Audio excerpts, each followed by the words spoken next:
Cancers, Cancers, my lovely, lovely water signs. Welcome to the Everything is Energy channel. I am Faith, an intuitive tarot card reader, life coach slash spiritual coach. Cancers, we are in the building today for a very special thing, and that's our dark shadows mirror work. That's when we're looking at the mirror and we're looking at ourselves, seeing what it is that we need to work on, what blockages we have, what's going on, why are we growing, what's blocking us from our spiritual path, some at different degrees than others. But I am happy and I'm excited. I know this is my lowest viewed segment of the channel, so we're going to keep it sweet and short. Just pull one card using the Dark Mirrors deck.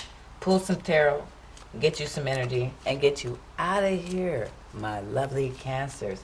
Now, gang, gang, gang, gang, gang, gang.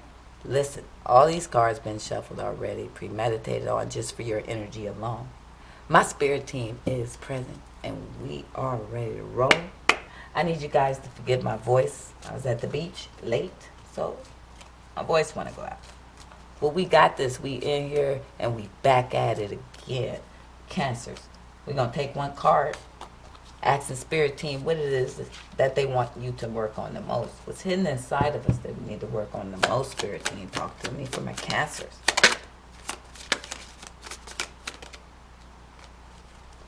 Cancers, we got the number 17. Forgetting oneself.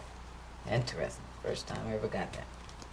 Forgetting oneself. Not the first time I've ever seen it, just the first time I've ever gotten a Dark Shadows read. Now let's talk about this number 17. We got to break that down in numerology, right? So that's 7 plus 1. Let's see. 7 plus 1.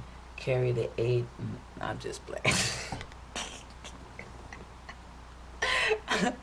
Oh no, I hope nobody have struggling with math like that. But 7 plus 1 obviously is 8, right? And what is 8? 8 in tarot numerology means achievement. You know, after we're advancing to something, we want to achieve it, right? No, I take that back. 8 is advancement and 9 is achievement. Sorry. And 7 is confidence, right? So what we got is 17 making an 8, saying that there's something you want to advance towards. But you're forgetting oneself. It's also telling me it's something you're advancing towards and forgetting oneself while you're trying to advance towards something else. But the overall energy here is about oneself, right? What are we doing that we forget oneself? Are we taking care of some people, taking care of somebody, some loved ones, or we're parents and we put all our energy in work and our children, or what is it? What's going on? That's what we're about to tackle, forgetting oneself. Let's go within. Let's see what's happening. Starting with the tarot, well, going into the tarot. Bear with me, guys. I'm a little tired. I ain't about to lie to you. I'm tired, man. But we're going to do this and we're going to be excited because this is my Cancers and this is important work. So let's get it. Talk to me, spirit team. Talk to me about forgetting oneself for my Cancers. Talk to me. What's the root of this issue? What's the root? Tell me the root, spirit team. Towers. Towers at the towers at the towers. They said, why did you give me so many towers? I don't know. It's my intuition.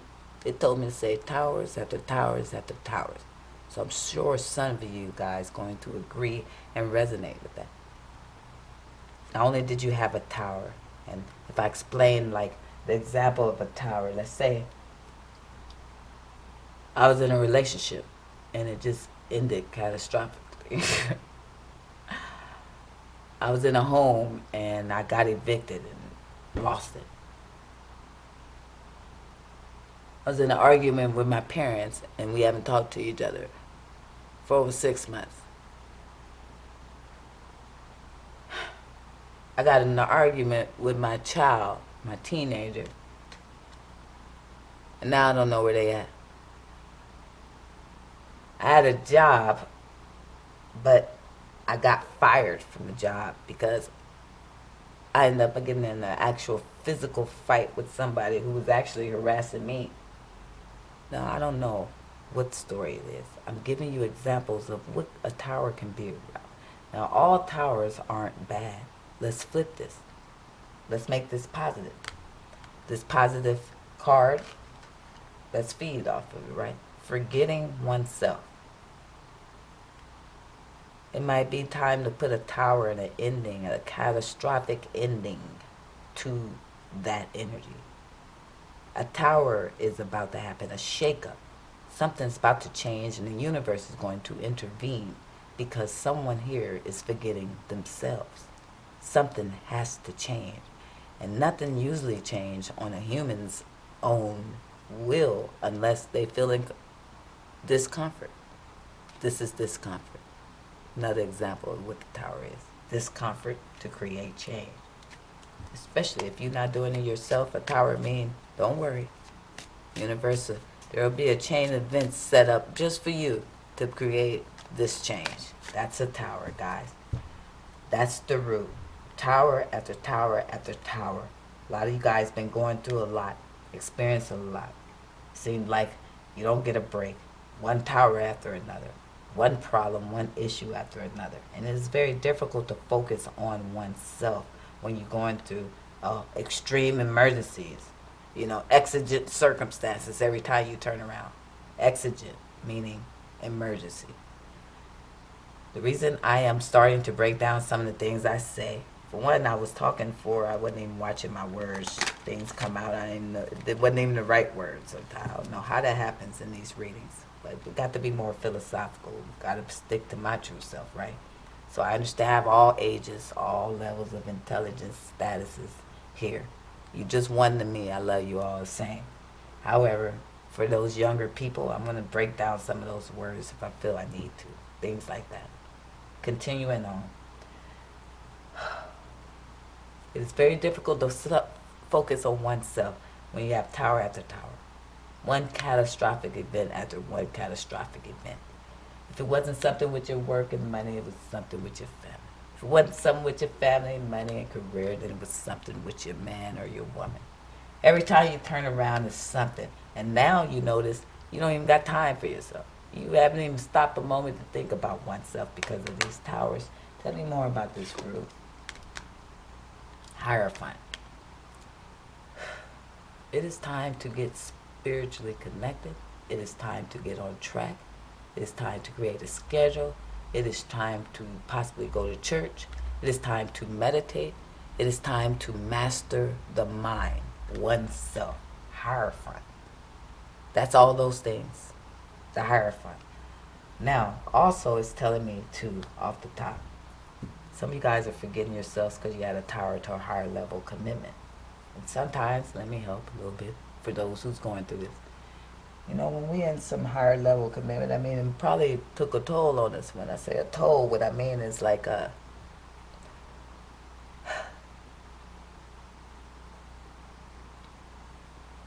longer relationship, the more close and of a bond you build with somebody, or the more your life is shared with someone, right?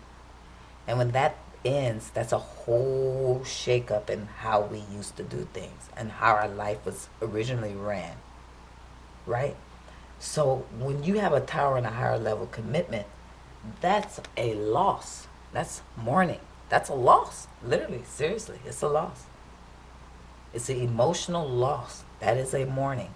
And when we're mourning, using psychology first, right, it shows you that there's no specific way to mourn. That's one thing in the DSM IBTR, 4th, 5th, whatever edition, 5th and under, right? We know that I can't dictate or determine a person's behavior, let's alone label it. So it's mourning. And mourning means what that person does at that time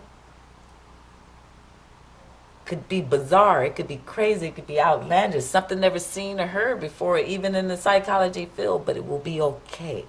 And it will be classified and labeled as a mourning time, a time of mourning, because the brain ain't in its right mind. The brain is not functioning in a correct way. The hormones that's supposed to be pushed to the left has been pushed to the right. and vice versa. Something's listen, it's an imbalance literally going on within oneself when one is mourning. So one's behavior is hard to predict and how it goes down is undetermined. But sometimes when it's pertaining to a relationship or higher level commitment, some of the first things we do is forget about self, and we stop doing our hair every day, getting dressed, and doing the things we used to do. And we start slowly but surely forgetting about ourselves to where now we are a totally different person. Because we're mourning, we're not in our right state of mind. Now the best thing to do is definitely, like any relationship specialist will tell you, and I definitely work with relationships and couples a lot. What these coaches, counselors, and so on and so forth is going to tell you that even if you were talking to them about getting your ex back or whatever it is, first thing we got to do is love ourselves, focus on ourselves. Not that energy alone attracts others. That energy alone is an energy that tells people, hey, I'm the best bird to pick. In the animal kingdom, when you're dealing with birds, a female bird picks its male bird based off how colorful its colors on its feathers is, how fluffy the feathers is, how attractive this bird is. Why? Because that lets the female bird knows that this bird is a hunter. This bird will be able to take care of me because it knows how to take care of itself. This bird is healthy and mentally sane. Love and gratitude.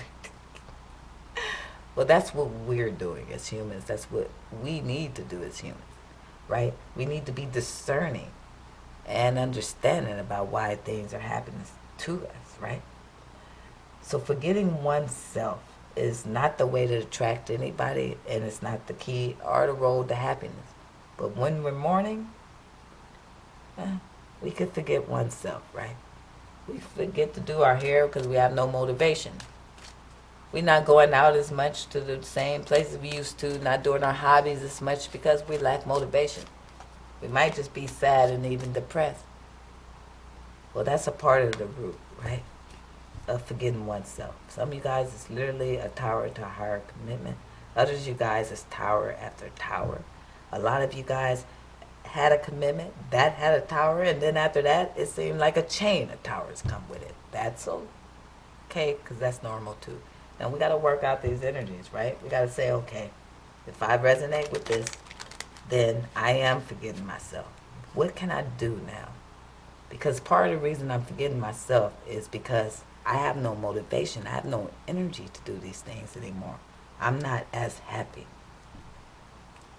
Now we got to do one thing, and one thing only first, and that is to change our perception to life, to things, to every single thing. Each thing that present itself to our energy fields, we're changing our perception each decision we make. What perception we want? We want the glasses half full instead of half empty. They say that's a cliche. Give me something deeper. That is deep, and I'm not giving it to you unless it's deep. I'm so deep I get on people's nerves. I'm here to tell you. Listen. Why do they say look at the glass half full? Because happiness is a choice. Period. There's no way around that. You can sit here and say, oh, this person made me happy. You chose this person. And then you chose the things that they did that made you happy. It was a choice that you decided that those things made you happy. Because if you think about it, some of the things they did, you really never liked before you met them. So how did they really make you happy? You chose this. Just like you can choose every day, every moment on the dot. Something happens, somebody cuts you off, you say, oh, I can get real pissed off right now. Or I can choose to say, maybe they in a rush. You know, I'm good at telling you the best, easiest way to do this. And that is putting yourself in other people's shoes. We lack compassion and understanding for one another. Where do we find this compassion and understanding? Within our own human energy. Within our own selves and possible experiences and past experiences.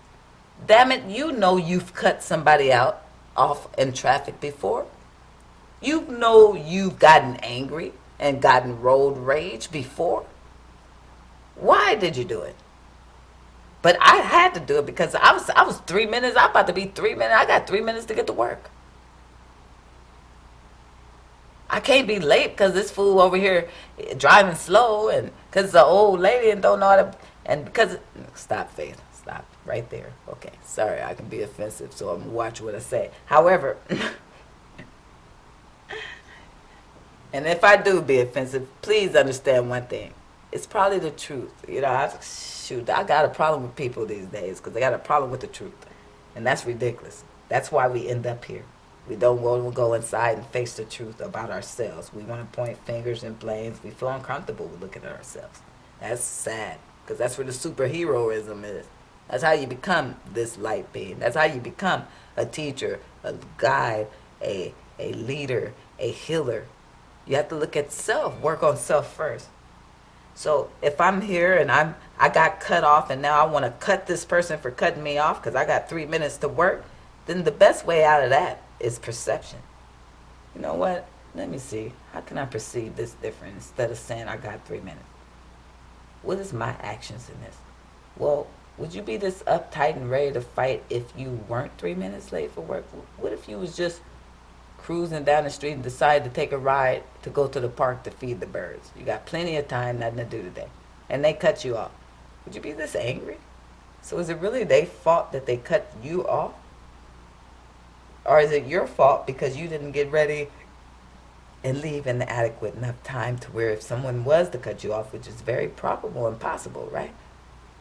You wouldn't be so angry, agitated, and irritated and ready to hurt somebody. So what's the perception here? Well, the perception is you cut me off, and because I'm a human, I can understand that because I've felt that way before. I've been put in a press position or situation before. That's the easiest, best way to do it, to change your perception. When you do that, go practice it. Feel the feeling you feel afterwards. All of a sudden, your whole shift did change. Your whole energy did change. You done went from negative to positive real fast, just that quick. You realized the lesson, and you solved the problem yourself within with no help, and avoided somebody getting shot out in the street. Nobody may not get shot, but what we want to avoid is those feelings when we out there acting ignorant, overreacting, or doing things that we know other humans do just like I do. And we're angry, we're frustrated, we're nerves shattered, and whatever is causing you some disruption within yourself. We don't want those disruptions no more, because that energy spreads and causes more tower moments. Literally, what your energy is what it's putting out, and that's what you got to get back. So if you want a more peaceful life, if you want a more smooth flow with universal order and law, then you have to put that energy out. And the best way to stay in that space is understanding perception is everything, and happiness is a choice. Now back to getting oneself, because that's all about oneself, right? Making sure we're perceiving things in a way that keeps us happy. Even if we break up in a relationship, if we have some major issue that we feel is just stressing us out, just got me in mourning, got me feeling lost, got me feeling lack thereof, and now I don't even want to get up in the morning. I don't feel like getting out the bed. I'm a little down, feeling a little depressed. That's okay, that's a normal reaction, but depression is temporary. And when it's not, back to the DSM-IVTR. The DSM-IVTR is the book that gives mental diagnoses. So when people going around saying people are narcissists, psychopaths, all of these things, that's the book that it comes from. Each book and each mental disorder comes with a certain amount of characteristics, right, that have to be met, every single one of them, in order to fit that label. We don't like to just go around labeling people with mental illness, right? We don't like that. So you have to fit all these characters. That's the DSM-IVTR, right? That's what I keep talking about in case anybody was wondering. Now, when it's coming to depression, depression is normal. That's right, it's normal. It's temporary though. That's the normalcy. If I go into the DSM-IVTR, then we'll find out that what makes depression abnormal what is when is depression considered a mental disorder, right? Well, that's when it's prolonged and it's lingered over time. Time is the key factor. So if you still down, you still depressed, it's been 6 months, that's now considered chronic depression. Thus, we have a mental problem. Not saying you're mentally ill or nothing, but that's a mental issue, right? So it's normal to feel down, especially when you experience a loss. That's okay, but you got to force yourself out these energies. You got to go within. You got to look at this stuff, man. Yeah, it hurts. Say, man, hey, I was in a relationship. I'm looking at how this person talked to me, how they treat me, all the things I allowed them to do. I feel suckered. I feel like these people were laughing at me. I feel like my friends and family think I'm a damn fool. I feel like this thing just changed all of who I am and this and that. Well, that's okay. Start processing those. And now, with our positive perception, we're going to say, you know, when that person did this, I remember they told me back in their childhood, this, and this happened. If that shit had happened to me, I would have did worse if I hadn't to deal with it by now. This person's sick. They did this because they need emotional maturity. Or I did this because that happened to me, or I don't understand this. It's time to do that work, you guys. We got to look at our actions, man, and take accountability. And when we're looking at other people's actions for us, it's okay to forgive them. You ain't got to forget nothing. But you got to forgive. And the only way to do that is doing this work I'm telling you. You're not going to forgive anybody of anything they did to hurt you if you're not able to look at it and put it in a positive perspective. If you can't change the perception, saying this happened for me, not to me.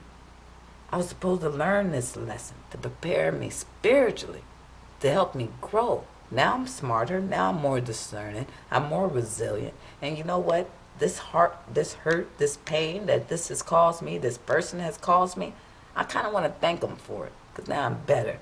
That don't mean you go back to the person. That don't mean you forgive them and you be their friend, they're part of your life. No, you understood the assignment because it's bigger shit going on here than in this 3D world, and period. Let's get us out of this energy, Cancers. Let's get us out of this energy. How we get Cancers out of this energy? Well, we just already talked about that, right? So after we do this mirror work, after we understand these towers are happening for us and to us, and we're processing this information and changing our perception, what's in store for Cancer? What's in store for Cancer after that? I promise, Cancer, you got the longest read, and I don't know what happened here. 6 of Cups, equal give and take and balance, love, happiness, positive thoughts, positive experiences. That's what you get. Tell me more. The Magician. You become an alchemist. That's it. That's it. That's how you alchemize. Come on, man. Because you know, when you're in that energy and you change your perception, guess what else happened? You become a heavy manifester. Why? Because those negative thoughts, those negative perceptions that you couldn't make positive, you couldn't perceive the glass is half full, you kept thinking it was half empty, was putting a negative cloud on you. Like I said, pushing those towers to you. Now, when you change that energy around, right? You're balancing your energy. Happiness is here. Contentment. But more than anything, you're an alchemist. You're a manifester now. You're a magician. Why?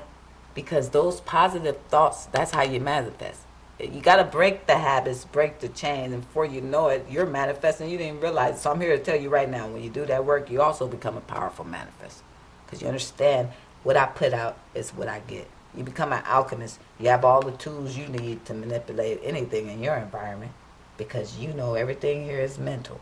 Come on now. Y'all go check out that Kabbalion. Now, the Kabbalion is going to go over your head when you read that if you're not ready for it. Hell, the beginning of the book is going to start off and it's going to say, if you ain't ready, this ain't going to mean nothing to you. So to speak, not verbatim, right? But the book is definitely clear on that, and I agree. Some of y'all ain't ready for that information. You ain't going to understand it if you ain't ready. But if you feel you're ready, man, and you understand what I just told you now about everything being mental and perception, things are happening for you and not to you, you'll do just fine. I love you, Aquarius. Move with love and gratitude, peace and respect. And remember, gang, gang, love yourselves more.